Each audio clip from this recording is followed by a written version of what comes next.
අපි දන්නා උතරතුරු අනුව පිටිපස්සේ ඉන්නේ ගෝඨාභය. ඒ අම්මට යුතුයකමක් තිබුණා. මේ හෘද සාක්ෂිය තියෙන සහ කම්පැනියක් තියෙන දරුවෙක් හදන්න. ඒක හදපු නැති නිසා තමයි අද මේක උනේ. මේක විපාකයේ අත ළඟයි. ඒ ස්ලෝගන් එකත් එක්ක තමයි මම ඉන්නේ. බොහොම මේ අන්තිම හරිය මේ යන්නේ. ෂෝ එකේ අන්තිම හරිය යන්නේ. දසමාසයක් ළමයෝ ඒ කිරි කරලා දීලා එක එක්කෙනාගේ හෙන්චයියන්ගෙන් දේශපාලන මතවලට මගේ දරුවා පල්ලි නෑනේ. අහිංසක දරුවෝ දෙන්න පල්ලි ගිහලා අම්මත් එක්ක එක දරුවෙක් ආව පෙට්ටියෙන්. අනිත් දරුවා ආවා ලෙඩෙක් කරා. මගේ අම්මාව එතකොට තුවාලයක් මහුම් 20ක් දාලා තුවාලයක් එක්ක. එතකොට මේකද යුක්තිය සාධාරණ මිනිස්සු බලාපොරොත්තු වෙන. එයාට විතරද කඩදාසිය දාලා කැම දීලා තියෙන්නේ දුන්නා නම් මං කියන්නේ. අනිත් සාමාන්‍ය මිනිස්සුවත් ඔතෙන්ට ගත්තාම කඩදාසිය දාලා කැම දුන්නද කියලා කවුරු හරි හොයලා බැලුවද? මෙයා විතර ස්පෙෂල් වෙන්නේ කොහොමද? දරා ගන්න බෑ. ඊයේ පෙරේදා කරපු නාටකේ. හරි ඒ නාටකයේ කට්ටියව හම්බෙන්න යන්න තමයි අද අපි හිතාගෙන හිටියේ. අද අපි යන්න කලින් යාළ ඊය අකුලන් ගියා. අපේම කතෝලික සභාවේ ඉන්න NGO කාක්කෝ සමහරක් අය. සමහරක් කාක්කෝ දෙතුන් දින කීයේ පෙරේදා කාදිනුල්ලාන්සේට පාල් සිල්ගාමීට අපේ පාද මේ රොහන් සිල්ලා මේ පියතුමාට කොටි ඩයස්පෝරා වල කොටියොල් දැන් මේ යුක්තිය හරියට වෙද්දිද උන්ට කොටි ලේබල් ගන්න ඉතලා තියෙන්නේ. ඔය කියපුන්ටි කියනවා මෙතනට එන්න කියලා. කටුපිටියට එන්න මීගමට එන්න මීගමේ දෙතුන් දිනක් ඉන්නවා. ඇංගිලා ඉන්න උනුත් ඉන්නවා. අපි දන්නවා යාලා ගැන. විනෝල් වීරවංශලා අර මේලා මේ බැලලා ඒගොල්ලොනුත් ඇවිල්ලා එළියට බහලා ඒගොල්ලන් මොනවාකුත් දන්නේ නැති වෙන එකට මේක මගේ ලේක ඇතුළු වෙන්නේ මං කරන මේ දෝෂණයක් මේක. න්‍යාය කරන විරෝධතාවල මොකද ඔයගොල්ලන්ට වෙලා තියෙන හානිය මොකක්ද? ඉතින් අපිට හානියක් කියලා තියෙන ඔහොම ඒගොල්ලන් බොරු කී ඔහොම තැන් තැන් වල විරෝධය කරන්න ගියාම ඇත්තටම අගතියට පත් වෙලා තියෙන්නේ අපි. දරුවෙක් නැති වෙච්ච එක කවදාවත් දරුවෙක් අම්මා කෙනෙකුට කවදාවත් දරුවෙක් නැති වෙච්ච දුක නැති කරන්න හම්බෙන්නේ කවදාවත්. දැන් සලේව හොදන අය ඇයි ඒවට උත්තර හොයන්නේ නැත්තේ? ඇයි කියන්න බැරි ආ චිරන්තර විරුද්ධව මේ අහවලා තමයි පැමිණිලි කරේ සලේකට සම්බන්ධ නැහැ කියලා කියන්නකෝ බලන්න. එතකොට කියන්නකෝ ගෝඨාභයගේ නිවස ඉස්සරහා උද්ඝෝෂණයක් කරන්න ගිය වෙලාවේ මේ බුද්ධ්‍යංශ ධම්මල විරෝධතාවය නැවැත්තුවේ නැහැ කියලා කියන්නකෝ බලන්න. ඉතින් ඔය ඔක්කොම කියන එක අට්ටාල ගහගෙන විරෝධතා කරන එක පෙන්වන්නකෝ. එහෙම නැහැ මේ ගෝඨාභයගේ ගේ ඉස්සරහා විරෝධතාවක් කරන්න ගියේ එක නැවැත්තුවේ නැහැ බුද්ධ්‍යංශෙන් කියලා. ඊට පස්සේ ගෝඨාභයගේ පුද්ගලික ලේකම් එක්ක සාකච්ඡාවක් දුන්නේ නැහැ කියලා කියන්නකෝ පුළුවන්. වින්දිතයෝ වෙනුවෙන් ඉදිරිපත් වෙලා මේගොල්ලන්ට සාධාරණයක් ඉෂ්ට කරන්න කියලා පාරට ඇවිල්ලා හෝ අට්ටාල ගහගෙන හෝ කවුරුත් ඉදිරිපත් උනේ නැහෙනි. අපි වෙනුවෙන් කවුරුත් අපිට සාධාරණ අපිට යුක්ති ඉෂ්ට කරන්න කියලා කිසිම කෙනෙක් ඉදිරිපත් උනේ නැහැ. නමුත් අද නීතිය ක්‍රියාත්මක වෙද්දී ඒගොල්ලන්ගේ සාක්ෂි හෝ පරීක්ෂණ මත ගත්ත අය වෙනුවෙන් විතරක් ඇයි මේ මිනිස්සු එකට එකතු වෙලා තියෙන්නේ? ඇයි මේ පාරට ඇවිල්ලා ඒගොල්ලන්ට සාධාරණ ඉෂ්ට කරන්න කතා කරන්නේ? එතකොට අපි මිනිස්සුයෝ නෙමේද? අපි මේ රටවැසියෝ නෙවෙයිද? දැනට තර්ක ගේනවා PSG එක PAT එකටත් වඩා භයානකයි කියලා. ඕනම කෙනෙක් සැකයට අත්සන් ගත්තා ජනාධිපති. ඒවට ඊට කියන්න බෑ. සලේ අද වෙනදී අපිට හෙට වෙන්න පුළුවන්. අපි කියන්නේ ඒ වගේ මර්ධනකාරියක් මේ ඔබ දකින්නේ කටුවපිටියේ ජනතාව විශේෂයෙන්ම කටුවපිටියේ පාස්කුරිදා ත්‍රස්ස ප්‍රහාරයට ලක්වෙච්ච වින්දිතීන් මේ අවස්ථාවේදී කොළඹ මීගමුව මාර්ගයේ බාල්දි මන්සන්දියට රැස්ව සිටිනවා. පාස්කුරිදා ත්‍රස්ස ප්‍රහාරයට යුක්තිය ඉටු කරන්න කියන ඉල්ලීම තමයි ඔවුන් මේ ඉල්ලා සිටින්නේ. අපි දන්නවා පසුගිය දිනවල යම් කණ්ඩායම් විසින් දේශපාලන හස්ත විසින් පාස්කුරිදා ත්‍රස්ස ප්‍රහාරය පිටිපස්සේ ඉන්න දේශපාලන අධිකාරිය විසින් කොටුව දුම්රිය පොළ ඇතුළු ඒ ආශ්‍රිත ප්‍රදේශවල විරෝධතා කරලා මේ පාස්කුරිදා ත්‍රස්ස ප්‍රහාරයට යුක්තිය හොයා යන පරීක්ෂණ වලට බාධා පමුණුවීමට උත්සාහ කරා. ඒකට විරෝධය දක්වමින් ඒ පරීක්ෂණ නිසියාකාරව කරන ලෙස ඉල්ලමින් ඒ පරීක්ෂණ අඛණ්ඩව ගෙනියන ලෙස ඉල්ලමින් තමයි කටුවපිටියේ විශේෂයෙන්ම ඒ දේවස්ථානයේ ඒ ප්‍රහාරයට ලක්වෙච්ච විද්දිතීන්ගේ පවුල් ඇතුළු පාර්ශ්ව මේ අවස්ථාවේදී අද දින පාරලට ඇවිල්ලා තියෙන්නේ. මේ ඔබ දකින්නේ කටුවපිටිය මන්සන්දිය මීගමුව කොළඹ මාර්ගයේ කටුවපිටිය පල්ලියට හැරෙන මන්සන්දිය බාල්දි හන්දිය මේ මන්සන්දියේ අද මේ වෙනුවට දැවැන්ත විරෝධතාවක් ඇවිල්ලා තියෙනවා. මේ ඉල්ලන්නේ පාස්කුරිදා ත්‍රස්ස ප්‍රහාරයට යුක්තිය ඉටු කරන්න කියලා. වින්දේ ඉල්ලන්නේ යුක්තිය, මේ ඉල්ලන්නේ සාධාරණත්වය. විශේෂයෙන්ම මේ විමර්ශන වලට බාධා කිරීම නවත්වන්න කියන ඉල්ලීමයි මේ සිදු කරන්නේ. අපි දන්නවා මෑත කාලීනව යම් පිරිස් දේශපාලනයේ තම දේශපාලනය සඳහා තම දේශපාලන න්‍යාය පත්‍රයක් සඳහා ඒ තමන්ගේ දේශපාලන සම්බන්ධකම් පාස්කුරිදා ත්‍රස්ස ප්‍රහාරය පිටිපස්සේ තිබිච්ච ඔවුන්ගේ සම්බන්ධකම් එළියට එන එක වළක්වා ගන්නට කෙඳිරි ගන්න පටන් ගත්තා. විශේෂයෙන්ම ගෝඨාභය රාජපක්ෂගේ ගුවන් ගමන් තහනමක් විශේෂයෙන්ම නන්දසේන ගෝඨාභය රාජපක්ෂ නැමැති අපි දන්නවා මේ පාස්කුරිදා ත්‍රස්ස ප්‍රහාරයේ පිටිපස්සේ තියෙනවයි කියන ඒ හස්තය ඒ ගෝඨාභය රාජපක්ෂට ගුවන් ගමන් තහනම පැනවුණත් එක්කම තමයි මේ සියලු ප්‍රශ්න එළියට ඇවිල්ලා මේ පිපිරීම සිදු වී තිබෙන්නේ. ඒ විරෝධතාවලදී පැහැදිලිව විමර්ශකයින් ඉලක්ක කරගෙන විමර්ශකයින්ගේ නම් කියමින් ඒ විමර්ශකයින්ට බාධා කරන්නට ඔවුන්ගේ චරිත ඝාතනය කරන්නට පවා උත්සාහ කරමින් පවතිනවා. ඉතින් ඒවට විරෝධය පළ කරමින් විමර්ශන නිසියාකාරව සිදු විය යුතුයි කියන ස්ථාවරයේ ඉඳගෙන තමයි මේ විරෝධතාවය කටුවපිටිය බාල්දිමන් සන්ධියේදී පැවැත්වෙන්නේ. රටේ නීතිය ස්වාධීනව ක්‍රියාත්මක වෙනවා. එතකොට මේ නින්දිත තුත්ත විලේජ් ප්‍රහාරයේ සැලසුම් කරපු මහමොලකරුවෝ හෙළිවෙමින් තියෙනවා. ඉතින් ඒ වටේ ඒගොල්ලොත් එක්ක සංවිධානය වෙලා මේ වැඩේට දායක වුණු දායක පිරිස තමයි ඔය කොටුවට ඇවිල්ලා දායක පිරිස බේරා ගැනීම සඳහා තමයි මේ කොටුවට ඇවිල්ලා ඔය සංවිධානය කරලා කට්ටිය ඔය ලැහැත්ති උනේ. ඉතින් ඒගොල්ලෝ දන්නේ නැහැ මේ කටුවපිටිය දේවස්ථානයේ ප්‍රහාරය හා ලංකාවේ සිදුවෙච්ච ප්‍රහාර වලින් කොච්චරක් ජනතාව අද දුක් විඳිනවද. ඇත්තටම සලයට රාබු ගිලෙන්නේ නැහැ කියලා කිව්වා. මේ අදත් වතුර උගුරක් ගිලෙන්නේ නැති දෙමව්පියෝ දරුවෝ ඉන්නවා මේ දේවස්ථාන වල මේ ප්‍රහාරයට ලක් වෙලා අදත් දුක් විඳිනවා. ඒ ඒගොල්ලන්ගේ මානසික තත්ත්වය සලයට රාබු විතරයි කැවුන්නේ. සලයට රාබු ගන්නද රාබු නෙමෙයි වතුරක් ගිලෙන්නේ මේ ඉන්න මිනිස්සු තාමත් තවත් හිතනවා මෙහෙම. අනේ ඇයි මමත් ගියේ නැත්තේ දේවස්ථානෙට කියලා ඉතුරු වෙච්ච කෙනා. සමහරට ඒ කියන්නේ ඒ තරම් දුකකින් අද ජීවත් වෙන්නේ. ඉතින් මේ ඒ ජනතාවගේ දුක මේගොල්ලෝ ආතල් එකක් කරගෙන පදව් දාගෙන දැක්කනේ කොටුවේ. ඉතින් එහෙම එකක් තියෙන්නේ මේ ජනතාව ඇවිල්ලා ඉන්නේ නිකන් නෙමෙයි. මේ හැමෝම මේ පෙළ ගැහිලා ඉන්නේ මේ එදා ඒ සිදුවෙච්ච ප්‍රහාරයේ වේදනාව තාමත් අපු ඇතුලේ කැකෑරෙනවා. ඉතින් ඒ වේදනාව මේ දේශපාලනීකරණය කරගෙන තමන්ගේ වාසියට හරව ගන්න තමයි ආවේ. යනකොට කියලා කී පංචාවුතිර ජය වේවා කියලා. ඒගොල්ලෝ ආවේ සලේ වෙනුවෙන් හෝ වෙන කවුරු හරි ඉන්නේ සලේ සමහරට සලේ ඇතුලේ ඉන්න එක සලියට හොඳයි. සලේ එළියට આવුත් එහෙම මේ සලියගේ ජීවිතේත් අවදානමුයි තියෙන්නේ. ඉතින් අපි කියන්නේ සාධාරණයක් ඉෂ්ට වෙන්න ඕන. මේ නියම සාධාරණව අද නීතිය ක්‍රියාත්මක වෙනවා. ඉතින් ඒකට බාධා එල්ල කරන්න එපා කියන එක තමයි මේ ජනතාව එකතු වෙලා කියන්නේ. කටුවපිටියේ ජනතාව පාරට ඇවිල්ලා තියෙනවා. ඉතින් ඔවුන් යුක්තිය ඉල්ලා සිටිනවා. විශේෂයෙන්ම විමර්ශන වලට බාධා කරන්න එපා කියන පැහැදිලි පණිවිඩය ලබා දෙනවා. දේශපාලනය තමන්ගේ දේශපාලනය කරගන්න බංකොලොත් දේශපාලනය සඳහා තමන් ಜಾති ආගම යොදාගෙන කරපු ක්‍රියාවන් වලට විරෝධය මේ අවස්ථාවේදී ඉදිරිපත් වෙනවා.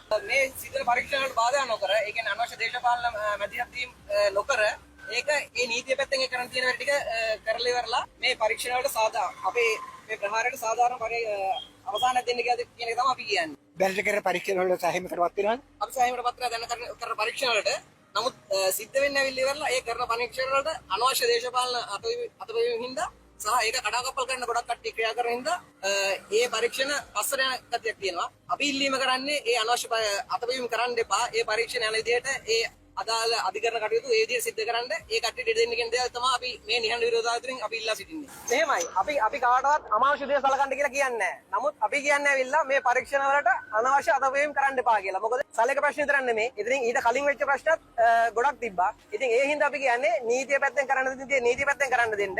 ඒකට අනවශ්‍ය අතපෙවීම් දේශපාලන ඇඟිලි ගැසීම් සහ අනවශ්‍ය අයුතු ජන කලබල කරන්න එපා කියලා කියන්නේ. ඒ කියන්නේ මිනිසුන්ගේ මේ මනසට දෙන්න එපා. මේක වැරදි මේ කරන දේ වැරදි කියන දේ කරන්න දෙන්න එපා. නීතිය පැත්තෙන් අවශ්‍ය කටයුතු කරන්න ඒ අවශ්‍ය නීති කටයුතු සම්පාදනය කරන්න ඉඩ දීලා බලන් ඉන්න කියන දේ අපි කියන්නේ. මගේ නම රූපිකා රොසයිරෝ. මගේ දුව තමයි 2019 4 මාස 21 වෙනිදා පාස්කු පාර නැතුනේ මුස්ලිම් දරුවා පාතිමාස්ලා. ඉතින් මගේ දරුවා වෙනුවෙන් තමයි මම මේ නිහඬ විරෝධතාවයට ආවේ. මොකද අපිට මේ යන ක්‍රමය හරියන්නේ නැහැ. මොකද යන ක්‍රමය හරියන්නේ නැහැ කියන්නේ හැම කෙනාටම මේ කරන යන දෙයට කිසිම බාධාවක් කරන්න එපා. මොකද තමයි මේක ඉල්ලන්නේ. මොකද කවුරුත් දේශපාලනය කරන්නේ මේ මෙතනට ඇවිල්ලා තියෙන්නේ. මොකද මේ මම ආවේ මෙතන මගේ දරුවාගේ තියෙන අම්මා කෙනෙක් තියෙන කැක්කුමට. ඒ නිසා මම ඇත්තටම ඕගොල්ලන් ඉල්ලනවා මේ දැන් මේ තියෙන බාධා කිරීම වලට බාධා නැතුව රජයෙන් මේ නීතියෙන් කරන වැඩ වලට උදව් කරන්න අපිට මෙහා කරගෙන මේ දරුවන්ගේ නීතිය යුක්තිය සාධාරණයක් අපිට ඉල්ලලා දෙන්න කියලා මම බලාපොරොත්තු වෙනවා. මොකද හේතුව තමයි මගේ මේ දරුවා නැති වෙලා මගේ අම්මා තුවාල වෙලා දැඩි ලෙස මගේ දුව තාමත් මානසික වලට බෙහෙත් ගන්න නැගි නැති වෙලා නිසා මම ඒ නිසා තමයි අද එළියට බැස්සේ මගේ දරුවා වෙන යුක්තිය සාධාරණ ඉෂ්ට කරන්න කියන්නේ. ඉතින් මේ රජයේ බලපෑම් තියෙනවනේ. ඇවිල්ලා එක්කගෙන මේ විමල් වීරවංශලා අර මේලායිලා මේ බැලලා ඒගොල්ලොනුත් ඇවිල්ලා එළියට බැහැලා ඒගොල්ලන් මොනවද දන්නේ නැති අය වෙනුවට මේක මගේ ලේකැක්කුම වෙන්නේ මං කරන මේ උද්ඝෝෂණයක් මේක. මේක නිහඬ උද්ඝෝෂණයක් මේක. මේ දරුවක් වෙනුවෙන් අම්ම කෙනෙක් ඉල්ලන අවංක ඉල්ලීමක් මේක. ඒ නිසා ඕගොල්ලන්ගේ හැම කෙනාම ඉල්ලලා තියෙනවා මේක කිසි දේශපාලනයක්වත් මුකුත් නෙමෙයි. මේක අම්ම කෙනෙක් දරුවෙක් වෙනුවෙන් ඉල්ලන මානසික ඉල්ලීමක් කියලා මම ඉල්ලන්නේ ඕගොල්ලන්ගේ. අපිට හානියක් කියලා තියෙන ඔහොම ඒක ඕගොල්ලන් බොරු කී කී ඔහොම තැන් තැන් වල විරෝධය කරන්න ගියාම ඇත්තටම අගතියට පත්වලා තියෙන අපි ඇත්තට මේකේ වින්දිතේ ඕනේ. දරුවෙක් නැති වෙච්ච එක කවදාවත් දරුවෙක් අම්මා කෙනෙකුට කවදාවත් දරුවෙක් නැති වෙච්ච දුක නැති කරන්න හම්බෙන්නේ නැහැ කවදාවත්. ඒ නිසා මම මගේ දරු දුක වෙනුවෙන් තමයි මම මේ එළියට බහලා තියෙන්නේ. ඒකයි මම ඔයගොල්ලන්ට කියන්නේ. ඕගොල්ලන් අපිට කට්ටියම ඕගොල්ලන්ත් ඔක්කොම එකතු වෙලා අපි මේ ඔක්කොම රටේ ජනතාව ඔක්කොම එකතු වෙලා අපිට මේ යුක්තිය සාධාරණ ඉල්ලා දෙන්න. මේ අවුරුදු 7ක් අපි නිහඬව බලන් හිටියා. අපි හැම කෙනාම කියන දේ මොකද හැම ආණ්ඩුවක්ම එන්නේ හැම දේශපාලනයෙන්ම ආවේ පාස්කු පහරේ විකුණගෙන. අද මම අල්ලලා දෙන්නම් මේ ගෝඨා මම අල්ලලා එහෙම බෑ මේක. මේක අපි අම්මලා. මේක ඔයගොල්ලන්ට කවුරුත් මේක දේශපාලනය කරන්න එපා. මේක අම්මා කෙනෙක් මේ අවංක ඉල්ලීමක් මම ඔයගොල්ලන්ගේ මේ ඉල්ලන්නේ. ඒ නිසා මේ දේශපාලනේ පැත්තට දාලා ඇත්තට මේ කරන යුක්තිය සාධාරණ නීතිය කටයුතු ඔයගොල්ලන් කරන්න මිනිස්සුන්ට ඇත්තට ඉඩ දෙන්න කියලා මම හැම කෙනාම ඉල්ලා සිටිනවා. දැන් මේ ඔය එළියට බහලා කෑ දාන අය දැන් ඊට පෙර ආවද ඔයගොල්ලන්ට මේ මිනිස් සාධාරණේ අපිට කිසි දෙයකට ආවේ නැහැ. අපි හිටිය කාදිනල්තුමායි අපි මේ අපේ හිටිය පාස්කු පාරේ වින්දියදොරි අපි හිටිය අපිට මේ කවුරුත් ආවේ නැහැ කිසි දවසක යුක්ති සාධන ඉල්ලන්න. අපි හිටිය කාදස්ලා ටිකයි අපිට කාදිනල්තුමායි අපිත් එක්ක හිටිය හැම දෙයකම අපි අද එළියට වැස්සේ ඇත්තටම ඔය කරන සත්‍යග්‍රහණ වෙනුවෙන් හරි අපිට මේ අපි සාධාරණ අපි වින්දිතයෝ කියන තැනට අපි ආවේ. අදටත් අපි විඳින දුක අද කවුරුත් දන්නේ නැහැ. ඒක දරුවෙක් නැති වෙන්න ඕන අම්මා කෙනෙකුට ඒ දොරටුවක දැනෙන්න. අහිංසක දරුවෝ දෙන්න පල්ලි ගිහලා අම්මත් එක්ක එක දරුවෙක් ආව පෙට්ටියෙන්. අනිත් දරුවා ආවා ලෙඩෙක් කරා. මගේ අම්මාව එතකොට තුවාලයක් මහුම් 20ක් දාලා තුවාලයක් එක්ක. එතකොට මේකද යුක්තිය සාධාරණ මිනිස්සු බලාපොරොත්තු වෙන. ඒ නිසා මම ඇත්තටම අද ඉඳලා තවංග වෙලා මේ නීතිමය කටයුතු කරන්න දීලා ඇත්තට මේකට අපිට යුක්තිය සාධාරණයක් ඉල්ලා දෙන්න කියලා මම ගොඩක් අවංකවම ඉල්ලාගෙන මම අම්මා කෙනෙක් විදියට දසමාසයක් ළමයව ඒ කිරි කරලා දීලා එක එක්කෙනාගේ හෙන්චයියන්ගෙන් දේශපාලන මතවලට මගේ දරුවා පලි නෑනේ. ඒ නිසා මම හැමදාම ඉල්ලුවේ හැමදාම දෙයියන්ගේ යුක්තිය. අද මම මිනිස්සුන් වෙනුත් ඉල්ලුවා මේක යුක්තිය සාධාරණයක් අපිට දෙන්න. මං අම්මා මම සඳමාලි ෆර්නෑන්ඩෝ මම වින්දිතේ තුවාල වුණු කෙනෙක් එදා පල්ලි ඉඳලා මට කියන්න තියෙන්නේ මෙච්චර කල් අපි වෙනුවෙන් ඒ කියන්නේ වින්දිතයෝ වෙනුවෙන් ඉදිරිපත් වෙලා මේගොල්ලන්ට සාධාරණයක් ඉෂ්ට කරන්න කියලා පාරට ඇවිල්ලා හෝ අට්ටාල ගහගෙන හෝ කවුරුත් ඉදිරිපත් උනේ නැහෙනි. අපි වෙනුවෙන් කවුරුත් අපිට සාධාරණ අපිට යුක්ති ඉෂ්ට කරන්න කියලා කිසිම කෙනෙක් ඉදිරිපත් උනේ නැහැ. නමුත් අද නීතිය ක්‍රියාත්මක වෙද්දී ඒගොල්ලන්ගේ සාක්ෂි හෝ පරීක්ෂණ මත ගත්ත අය වෙනුවෙන් විතරක් ඇයි මේ මිනිස්සු එකට එකතු වෙලා තියෙන්නේ? ඇයි මේ පාරට ඇවිල්ලා ඒගොල්ලන්ට සාධාරණ ඉෂ්ට කරන්න කතා කරන්නේ? එතකොට අපි මිනිස්සුයෝ නෙමේද? අපි මේ රටවැසියෝ නෙවෙයිද? අපේ රටේ අපිත් සාමාන්‍ය පුරවැසියෝ. එතකොට සාමාන්‍ය පුරවැසියන් වන වින්දිතයන් වන අපට නැති ලොකු කැක්කුමක් මේ රටේ සමහර දේශපාලකයින්ට අනිත් අය වෙනුවෙන් මේ වැරද්දට දැනට නීතිය රැහැනට අසු වෙලා නමුත් වැරදිකාරයෝ කියලා තාම තීරණය වෙලා නැහැ. පරීක්ෂණ මත ගත්තොත් හොඳයි අපි හිතමු අපේ සාමාන්‍ය පුරවැසියෙක් කාවහරි මොකක් හරි වැරද්දක් කරනවා. මරණයක් හෝ හොරකමක් හෝ යම් කිසි දෙයක්. එතකොට ඒ මිනිස්යාව ඇතුළට අරගෙන ප්‍රශ්න කරන්නේ නැද්ද? නීතිය ක්‍රියාත්මක කරන්නේ නැද්ද මේ මිනිස්යාට? මේ සාමාන්‍ය පුරවැසියාට වෙන විදියටම අනිත් අයටත් වෙන්න ඕනේ. හැමෝම අපේ රටේ ශ්‍රී ලාංකිකයෝ. ඒක වෙනසක් වෙන්න විදියක් නැහැ.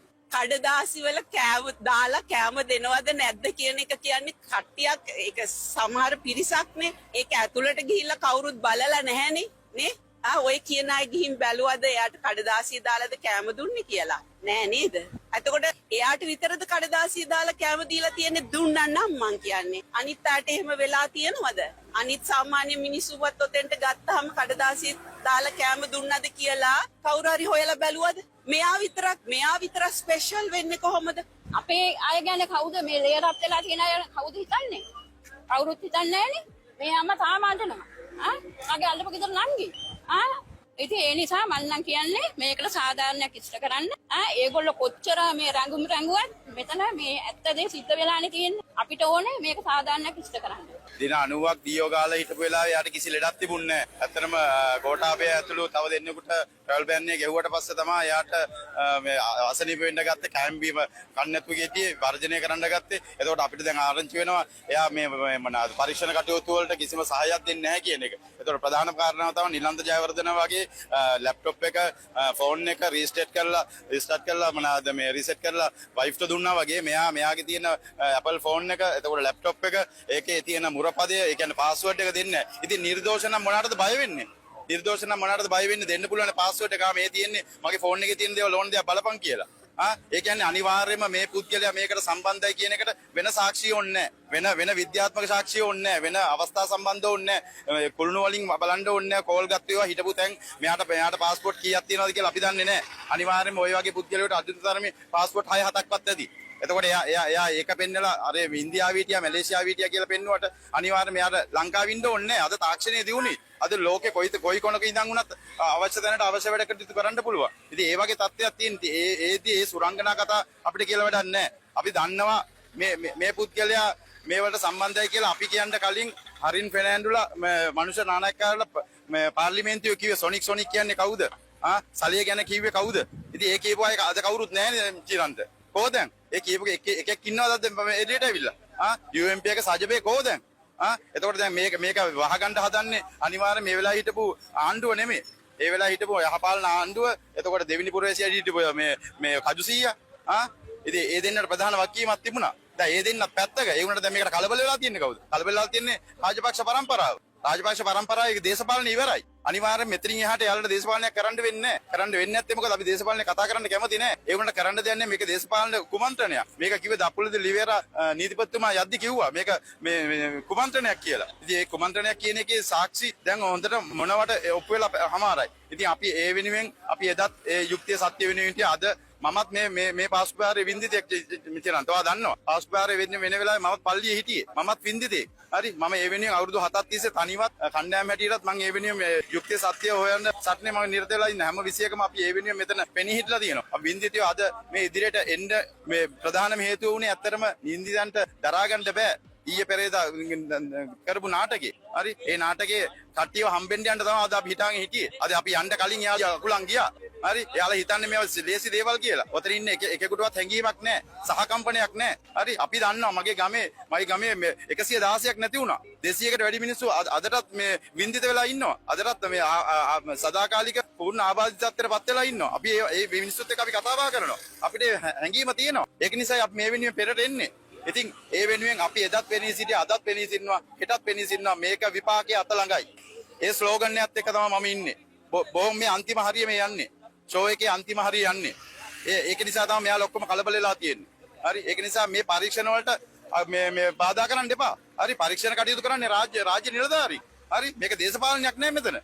දේශපාලනේ තිබුණා මේ අවුරුදු 5මාරක් තිස්සේ මොනවාද කෙරුවේ? හිටන්ගේ ආණ්ඩුව ඊට පස්සේ කජුසීයාගේ මේ මොනවාද ගෝඨාභය ආණ්ඩුව මේ කජුසීයාගේ ආණ්ඩුව අවුරුදු 5මාරක් තිස්සේ මොනවාද කෙරුවේ? පරීක්ෂණ යට ගැව්වා. ආපු පරීක්ෂණ මේ රිපෝට් මේ යට ගැව්වා. මේ මොනවාද ඒකේ නිර්දේශ ක්‍රියාත්මක කෙරුවේ නෑ. ඒ වුණා නම් ඔය තරලා ඉන්න විදියක් නැහැ. අනිවාර්යයෙන්ම කූරු ගහින්න ඕන. කූරු ගැන්නොත් තමයි අපිට යුක්තිය ඉදිරිුණා කියලා අපි හිතන්නේ. සත්‍ය එළුණා කියලා අපි හිතන්නේ. මේවා හිතලු නෙමෙයි. channel 4 කියන්නේ හිතලු නෙමෙයි. ඒකම පොඩි කාරණාවක් කියනවා. මේ අපි මේ මෙච්චර වෙහෙසීමක් වෙලා මේ දේවල් කරගෙන යනකොට අපේම කතෝලික සභාවේ ඉන්න NGO කාක්කෝ සමහරක් අය සමහරක් කාක්කෝ දෙතුන් දින කීයේ පෙරේදා කාදිනුලාංශයට පාද සිල්ගාමීට අපේ පාද මේ රොහන් සිල්ලා මේ පියතුමාට කොටි ඩයස්පෝරාවල් කොටියොල් දැන් මේ යුක්තිය හරියට වෙද්දිද උන්ට කොටි ලේබල් ගන්න ඉතලා තියෙන්නේ. ඔය කියපුන්ටි කියනවා මෙතනට එන්න කියලා. කටු පිටියට එන්න මීගමට එන්න මීගමේ දෙතුන් දිනක් ඉන්නවා. ඇංගිලා ඉන්න උනුත් ඉන්නවා. අපි දන්නවා යාලා ගැන. ආයුධ ඒ ඔක්කොම කරලා දැන් පරීක්ෂණ කටයුතු හරියට වෙනකොට කියනවා කාදිනුලාංශේ කොටියලු මේ කොටි ඩයස්පෝරා මේ සල්ලි අරන් වැඩ කරන්නේ. එතකොට සිල්ගාමිණී පියතුමා කොටිය කරනවා. රොහන් සිල්ල පියතුමා කොටිය කරනවා. ඉතින් එයාලා යපෙන්නේ කොහින්ද කියන එකත් අපි දන්නවා. මේවා මාධ්‍යයට යන්න ඕන. මේ මිනිස්සු යපෙන්නේ කොහින්ද කියන එක. හරි මේ මීගම මනසපු කුඩ්ඩෝ උන් එක්ක එකතු වෙලා එතකොට කජු සීයත් එක්ක එකතු වෙලා එතකොට මේ පොහොට්ටුවත් එක්ක එකතු වෙලා එකට ගේම් ගහන කට්ටිය තමයි ඔය වොයිස් කට් දෙන්නේ. වින්දිතයන් වෙනුවෙන් පෙළී සිටින්නේ. අප්‍රේල් 21 යුක්තියට පදන මුල් කාලේ මමත් හිටියා ඒකේ. ඒ බැනර් එකේ ඉඳගෙන සලිය ගැන නෙමෙයිලු කතා කරන්නේ. සලියගේ අම්මා ගැන කතා කරනවා. ඒතකොට සලිය ගැන කතා කරන්නේ නැහැ කිව්වට අම්මා ගැන කතා කරනවා කියන්නේ සලිය ගැන කතා කරනවා තමයි. එයා කතෝලිකලු. ක්ලෝඩියා සලියද මොකද්ද? මිසිස් සලිය කියනවා. හරි මමත් කතෝලිකෙක් තමයි. කතෝලික නම් හරියට පුතාව හදාගන්න තිබුණා. 3-4 දිනක් මේ රණවිරුව කෙරුවා නම් ඒ අම්මට යුතුයකමක් තිබුණා. හෘද සාක්ෂිය තියෙන සහ කම්පැනියක් තියෙන දරුවෙක් හදන්න. ඒක හදපු නැති නිසා තමයි අද මේක උනේ. ඒක නිසා අපිට කැක්කුමක් තියෙනවා. ඒ කැක්කුම වෙනුවෙන් තමයි අපි එනිසින් ඉන්නේ. අපි මේ වෙනුවෙන් ඉදිරියටත් අපිට ගන්න පුළුවන් හැම ඇක්ෂන් එකක්ම අපි ගන්නවා. ඒ වෙනුවෙන් මගේ ගම මේ කටුවපිටිය ගම අවුරුදු 45යි මට බෝම්බ පිපිරෙනකොට මේ කටුවපිටියේ මට දැන් 52ක් අවුරුදු 7ක් තිස්සේ අපි ඒ වෙනුවෙන් හඬ නගනවා. අපි මේ ඉතුරු කරලා ගියේ මේ වෙනුවෙන් කතා කරන්න මේ වෙනුවෙන් හඬක් නගන්නයි.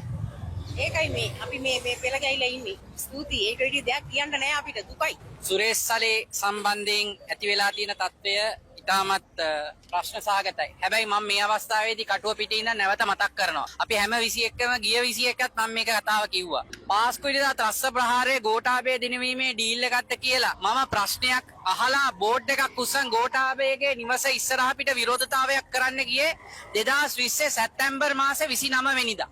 28 වෙනිදා මට බුද්ධ්‍යංශයෙන් කතා කරලා තර්ජනය කරා උඹ ඔය විරෝධතාවයේ ගෝඨාගේ ඉස්සරහ කරොත් උඹ වැරස් කරනවායි කියලා. ඒතර බුද්ධ්‍යංශය තමයි පාස්කු ප්‍රහාරයේ ඒ ගෝඨාභය දිනවීමේ ඩීල් එකක්ද කියලා මම ප්‍රශ්නේ අහන්න 2020 සැප්තැම්බර් වල උත්සාහ කරනකොට ඒක වැළැක්වුවේ බුද්ධ්‍යංශය.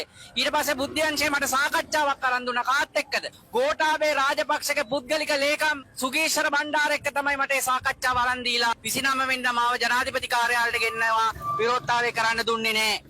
එතකොට බුද්ධ්‍යංශ ධම්මල නවත්තලා විරෝධතා කරන එක නවත්තලා බුද්ධ්‍යංශ ධම්මල ගෝඨාභය ගාවට එහුගේ පුද්ගලික ලේකම් ගාවට සාකච්ඡාවට ගෙනල්ලා මං අහනවා එදා මට කිව්වා සුගීෂ්වර එදා කැතම කතාවක් කිව්වා. කාදිනල් උන්වහන්සේත් ඉන්නේ ඒගොල්ලොන්ගේ සාක්කුවේ මම තමයි නැති ප්‍රශ්න ඇති කරන්න කිව්වා. 2020 මම මේ බෝඩ් එක Facebook එකේ දැම්මයි කියලා මාව නොවැම්බර් මාසේ 17 වෙනිදා කුදලගෙන යන්න පැමිණිල්ලක් නැතුව අරගෙන තොරතුරු දුන්නේ කවුද? පැමිණිල්ලක් නැතුව මාව අරන් යන්න තොරතුරු දුන්නේ කවුද? රාජ්‍ය බුද්ධි සේවයේ ප්‍රධානියා කවුද? සුරේෂ් සලේ. ඉතින් එහෙමනම් මම කියන්නේ මේක පිටිපස්සේ සලේ සම්බන්ධ නැහැ කියන්න එපා. එහෙමනම් ගෝඨාභය සම්බන්ධ නැහැ කියන්න එපා. මොකද හේතුව මේ අය පිටිපස්සේ ඉඳලා තියෙනවා. එහෙමනම් මොකටද මාව ගෙනල්ලා අරම කියලා යුක්තිය ඉටු කරනවායි කියලා ඒ යුක්තිය ඉටු නොකර ඉඳලා කාදිනල්ට කෝල් කරලා බයිලා ගැහුවේ කියලා අපි අහනවා. අපි දන්නා උතරතුරු අනුව පිටිපස්සේ ඉන්නේ ගෝඨාභය. එයාට අත තියන්න නොදී ඉඳීම තමයි මේ විමල රාමන්තලාගේ සහ මේ ගම්මන් පිල්ලගේ වමනා වෙලා තියෙනවා. අපි ඒකට විරුද්ධයි. කවුරු වුණත් ලංකාවේ ඉන්න ජනාධිපති හරි කමන්නේ වැරද්දක් කළොත් නීතිය ඉස්සරහ අපිට ගෙනලා සමානව සලකන්න ඕන කියන විශ්වාසය අපි. ඒ විතරක් නෙමෙයි අපි හැමදාම දැන් වතාවන් 68කට වැඩිය මෙතන හිටගෙන ඉන්නවා. අද සන්තෝෂ වෙනවා. වින්දිතෝ මං කියන්නේ ප්‍රථම වතාවට කියලා එයාලත් යම් උද්ඝෝෂණ කරනවා. නමුත් අපි මාස 68ක් මෙතන හැමදාම හවස් වරුවේ අපි කියුවෙත් මේ කතන්දරේ. ඒක අද වින්දිතෝ කියන එක ගැන අපි බොහොම ගෞරවයෙන් එයාට ආචාර කරනවා. මේ පාස්වර්ඩ් නොදීම නීතියෙන් වරදක් වෙනවා PTA පනත යටතේ. PTA පනත යටතේම පාස්වර්ඩ් එක නොදී සිටීම වරදක් වෙනවා. විශේෂයෙන්ම කොළඹ අගරාධිපතිතුමාට විරුද්ධව පෙරේදා දිනේ මාධ්‍ය සාකච්ඡාවක් ඇඳවලා තිබ්බා. අප්‍රේල් 21ට යුක්තිය පදනම කියලා. ඇත්තටම ඒ පිරිස කියන දේවල් දිහා අහපුවම ලැජ්ජයි. මරණාධාර සමිතියක් දුවන පිරිසක්ද කියලාත් හිතෙනවා. මොකද කතෝලික සභාව විසිරුවන්න කාදිනල් උන්වහන්සේට මේ විශ්‍රාම යන්න කියන්නේ ඒගොල්ලෝ අවශ්‍ය නැහැ. කාදිනල් උන්වහන්සේ විශ්‍රාම ගන්නවද නැද්ද කියලා තීන්දුව කරන්නේ පාප් වහන්සේ. එතකොට මේ පාප් වහන්සේගේ ක්‍රියාවලිය කරන්න යනවා මේ කොහෙද ඉන්න ගිහියෝ සෙට් එකක්. ඊට අමතරව මට මෙතනදී කියන්න ඕනේ එතන ඒ ප්‍රෙස් එකේ බොහොම දරදඬු ලෙස කාදිනල් හිමිපාණන්ට ගරහවපු පුද්ගලයෙක් එතන ඉන්නවා. ඒකට කියන්න දෙන්නේ ඉතින් ලෙල්ලම. එතන අපි දන්නවා මෙහි මීගමුවේ ලෙල්ලම සම්බන්ධයෙන් ප්‍රශ්නයක් ඇති වෙච්ච අවස්ථාවේදී ඒ පිරිසේ පාර්ශවයේ එතන එක පුද්ගලයෙක්ලා ඒ කට්ටියක් තමයි ඒ ලෙල්ලම වෙනුවෙන් ලෙල්ලම ඔවුන්ට ඕනේ කියලා අධිකරණයේ තීන්දුව මත ලෙල්ලම සභාවට එනකොට ඒකට විරුද්ධව කතෝලික සභාවට බලපෑම් කරන්න හදපු පාර්ශවයක් තමයි එතන හිටියේ. ඉතින් ඔය අයට කියන්න තියෙන්නේ ඉතින් අනේ පව් අනේ ඕගොල්ලෝගේ ලෙල්ලම හින්දානේ මේ ඔක්කොම. ඉතින් ඕගොල්ලෝගේ ලෙල්ලම ලැබුණා නම් කාඩිනල් රත්තරන් කියලා ඔය මයික් එක ඉස්සරහා පිටම ඔහෙ කියයි. ඉතින් අද ඔයාට ලෙල්ලම නොලැබිච්ච හින්දා ලෙල්ලම ඕගොල්ලන්ට ලැබිච්ච නැති හින්දා තමයි අද කාඩිනල්ට දොස් කිය නටන්න. ඉතින් මෙහෙමයි. ඒකෙන් මේ පස්සේ ඉන්න යුක්තිය ඉල්ලන මේ වින්දිතයින්ට කරන්නේ ලොකු අපහාසයක්. මොකද තමන්ගේ පුද්ගලික ප්‍රශ්නයක් වෙනුවෙන් කාඩිනල්ට දොස් කියනවා. ඔබලා මේ ලෝකයේ ඉදිරියේ තියෙන ජාත්‍යන්තර ප්‍රශ්නයක්. ඉතින් ලැජ්ජා වෙන්න ඕනේ. වැඩපිළිවෙල දිගින් දිගටම යනවා. යුක්තිය ඉටු වෙනතුරු ජනතාව සීරුවෙන් කියන පණිවිඩය ලබා දෙමින් අපි නිමා කරනවා. බොහොම ස්තුතියි ආදරේ අරගලයට. ජය වේවා. මේ රටේ යුක්තිය සාධාරණත්වය ඉටු වේවා.